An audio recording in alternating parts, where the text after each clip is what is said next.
आप देख रहे हैं इंडिया टाउन न्यूज, भारत की बात।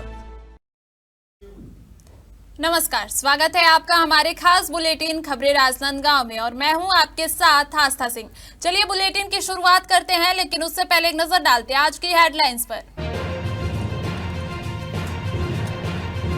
जिला पंचायत में विभागीय योजनाओं की गहन समीक्षा, लंबित कार्य समय सीमा में पूरे करने के सख्त निर्देश। स्वच्छता, आवास और आजीविका योजनाओं पर विशेष फोकस। रात्रि में एमसीपी का निरीक्षण, एसपी ने परखी चेकिंग व्यवस्था, सतर्कता और शालीन व्यवहार के दिए निर्देश।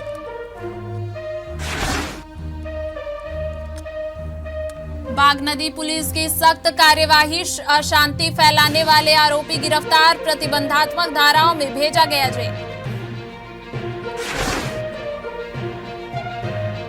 राजनांदगांव में 2 दिवसीय रामचरितमानस कथा का आयोजन, कथावाचक श्री मंदाकिनी दीदी बताएंगी हिंदू संस्कृति और सनातन धर्म पर चिंतन। निजीकरण के विरोध में युवा कांग्रेस का प्रदर्शन, भिलाई स्टील प्लांट बचाने की मांग, जयस्तंभ चौक पर पुतला दहन।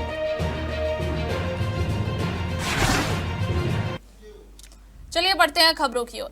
राजनांदगांव से खबर है, केंद्र सरकार द्वारा भिलाई स्टील प्लांट के निजीकरण के विरोध में राजनांदगांव में युवा कांग्रेस ने जयस्तंभ चौक पर प्रधानमंत्री नरेंद्र मोदी का पुतला दहन किया।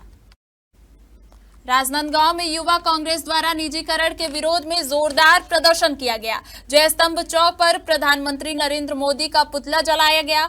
पुलिस ने पानी का उपयोग करके पुतला बुझाने की कोशिश की, लेकिन युवाओं ने घेरा बनाकर विरोध जारी रखा। मीडिया बाइट के दौरान अभिमन्यु मिश्रा ने बताया कि देश भर की संस्थाओं को निजी हाथों में सौंपा जा रहा है। हंसदेव से लेकर तमनार, सेक्टर 9 हॉस्पिटल से लेकर मैत्री बाग तक निजीकरण की ओर अग्रसर है। भिलाई विधायक देवेंद्र यादव इस मुद्दे पर 5 दिन से अनशन पर हैं। आज के पुतला दहन के माध्यम से युवा कांग्रेस ने इस निजीकरण के विरोध में स्पष्ट संदेश दिया। युवा कांग्रेस अध्यक्ष गुरुवेज सिंह माखीजा ने कहा कि नेहरू जी द्वारा बसाया गया भिलाई अब निजी हाथों में दिया जा रहा है, इसलिए युवा कांग्रेस ने केंद्र सरकार के इस फैसले के खिलाफ प्रधानमंत्री का पुतला जलाया। आज राजनांदगांव युवक कांग्रेस शहर द्वारा नरेंद्र मोदी जी का पुतला जलाया गया। नेहरू जी द्वारा बसाया गया भिलाई आज निजी हाथों में दिया जा रहा है, जिसके विरोध में आज युवा कांग्रेस ने नरेंद्र मोदी का पुतला दहन किया। देखिए, आज युवा कांग्रेस साथियों के द्वारा पुतला जलाया गया प्रधानमंत्री का, उसमें हम सब साथ थे। जो निजीकरण हो रहा है देश भर का और निजी हाथों में देश भर की जो संस्थाएं, सरकारी संस्थाएं, उनको दिया जा रहा है, उसके विरोध में हमारे प्रदर्शन था। क्योंकि इसकी आंच अब छत्तीसगढ़ तक ही पहुंच चुकी है। आपने देखा होगा, नंदराज पर्वत से लेकर हसदेव से लेकर तमनार, ये सारे के सारे जो है निजी हाथों में चले गए हैं। अब जो है बीएसपी और सेक्टर 9 हॉस्पिटल से लेकर के आपका जो मैत्री बाग है, ये सब भी प्राइवेटाइज होने की ओर है, जिसको लेकर के हमारे युवा विधायक देवेंद्र यादव जी भिलाई में 5 दिन से अनशन पे बैठे हुए हैं। तो उनके सहयोग में और नरेंद्र मोदी जी की ये जो निजीकरण की नीति के विरोध में आज युवा कांग्रेस ने जो पुतला दहन किया है और लगातार इस निजीकरण के विरोध में आगे भी लड़ाई जारी है।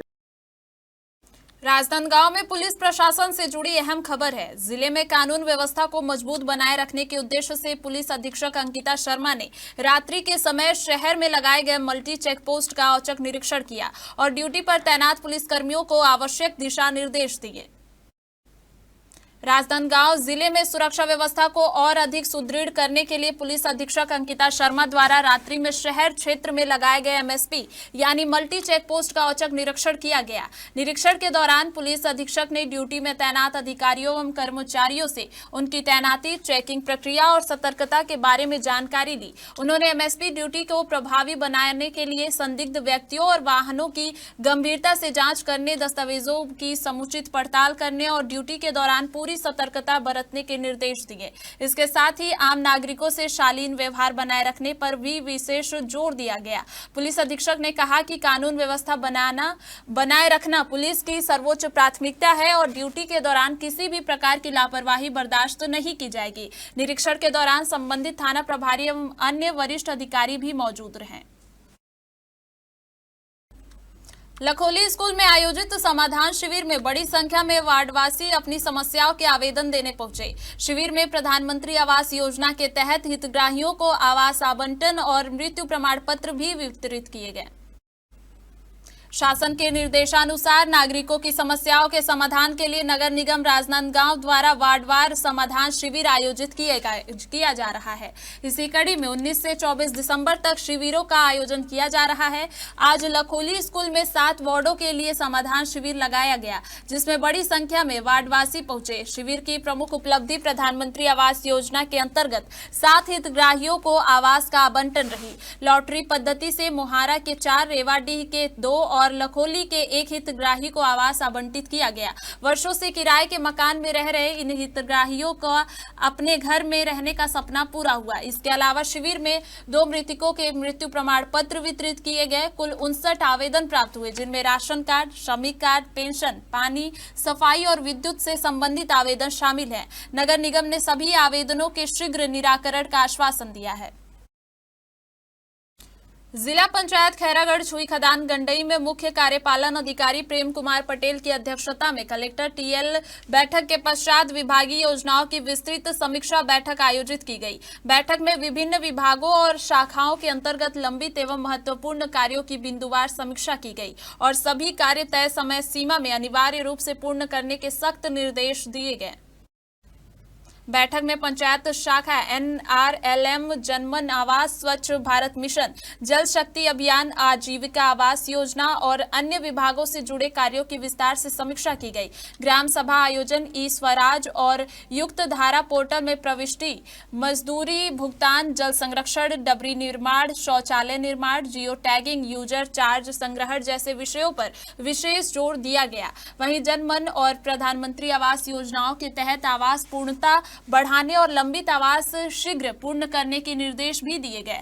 मुख्य कार्यपालन अधिकारी प्रेम कुमार पटेल ने स्पष्ट किया है कि टीएल में शामिल सभी मामलों की रिपोर्ट 1 दिन पूर्व शाम तक प्रस्तुत की जाए। किसी भी स्तर पर लापरवाही बर्दाश्त नहीं की जाएगी। बैठक में उप संचालक पंचायत, जनपद पंचायतों के मुख्य कार्यपालन अधिकारी और सभी शाखा प्रभारी मौजूद रहे।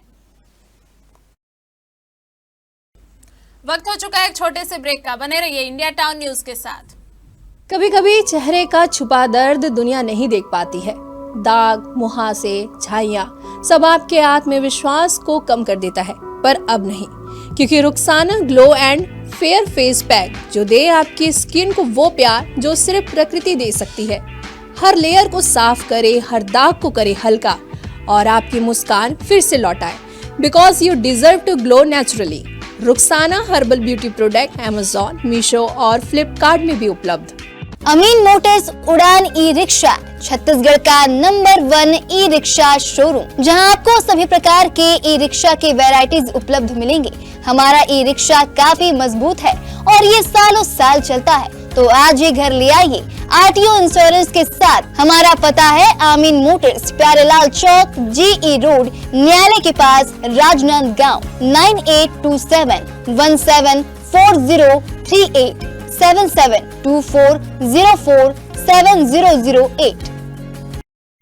राजनांदगांव जिले के बागनदी थाना क्षेत्र से पुलिस कार्रवाई की खबर आई है। क्षेत्र में कानून व्यवस्था बनाए रखने के तहत बागनदी पुलिस ने अशांति फैलाने वाले एक व्यक्ति के खिलाफ प्रतिबंधात्मक धाराओं के अंतर्गत कार्रवाई करते हुए उसे गिरफ्तार कर जेल भेज दिया है।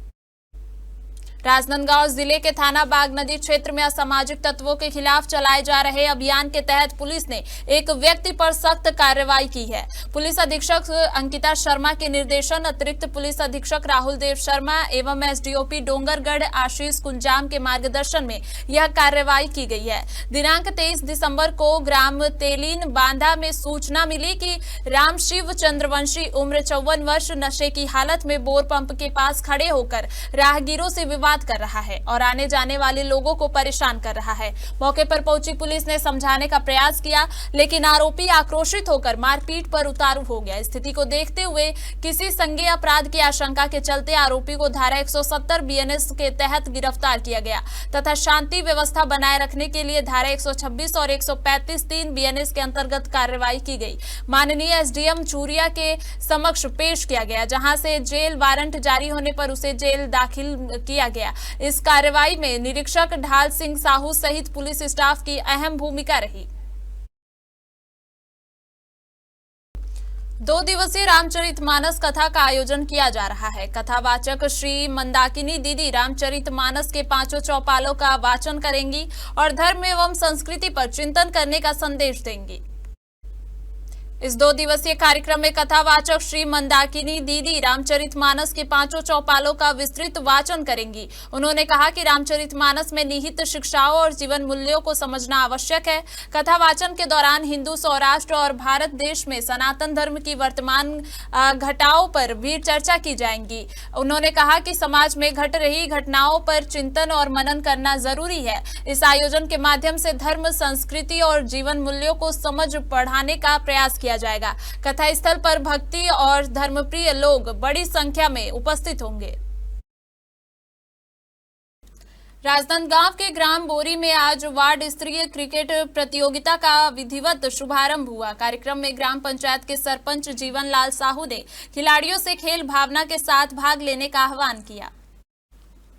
ग्राम बोरी में आज वार्ड स्तरीय क्रिकेट प्रतियोगिता का विधिवत शुभारंभ किया गया। कार्यक्रम की शुरुआत ग्राम पंचायत बोरी के सरपंच जीवन लाल साहू द्वारा पूजा अर्चना कर की गई। उन्होंने सभी खिलाड़ियों से खेल भावना और अनुशासन के साथ प्रतियोगिता में भाग लेने का आग्रह किया। इस अवसर पर ग्राम पंचायत के पंचगढ़ मूलचंद देवांगन, मदन लाल गोंडे, फागू यादव, कुशाल सिन्हा, पिंटू साहू, राहुल यादव, मदन यादव, दिलहरन साहू, यमन साहू, योगेश देवांगन, आकाश यादव और उमेंद्र देवांगन सहित बड़ी संख्या में ग्रामवासी उपस्थित रहे। प्रतियोगिता में ग्रामीणों और खिलाड़ियों में उत्साह देखने को मिला। आयोजन समिति ने प्रतियोगिता के सफल संचालन के लिए सभी का आभार व्यक्त किया और इस प्रकार के आयोजनों से युवाओं में टीम भावना, अनुशासन और आपसी भाईचारे को बढ़ावा मिलने की उम्मीद जताई।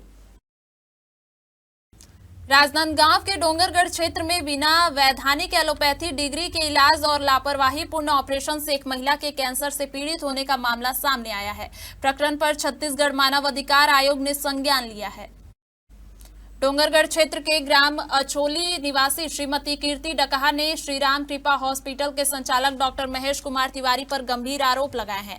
पीड़िता का कहना है कि डॉक्टर ने बिना वैधानिक एलोपैथी डिग्री के उनका इलाज किया और लापरवाही पूर्वक ऑपरेशन कर दिया, जिससे उनकी बीमारी कैंसर के गंभीर स्टेज तक पहुंच चुकी है। जानकारी के अनुसार 1 अगस्त 2024 को सीने में तकलीफ के चलते महिला अस्पताल पहुंची थी, जहां बिना समुचित जांच एलोपैथिक दवाइयां दी गई। बाद में सोनोग्राफी के आधार पर बिना बायोप्सी और पैथोलॉजी रिपोर्ट के ऑपरेशन कर दिया गया। ऑपरेशन के बाद हालात बिगड़ने पर नागपुर के टुकडोजी कैंसर अस्पताल में जांच कराई गई, जहां कैंसर की पुष्टि हुई। मामले की गंभीरता को देखते हुए छत्तीसगढ़ मानव अधिकार आयोग ने कलेक्टर राजनांदगांव से 1 अगस्त 2024-25 तक विस्तृत रिपोर्ट तलब की है।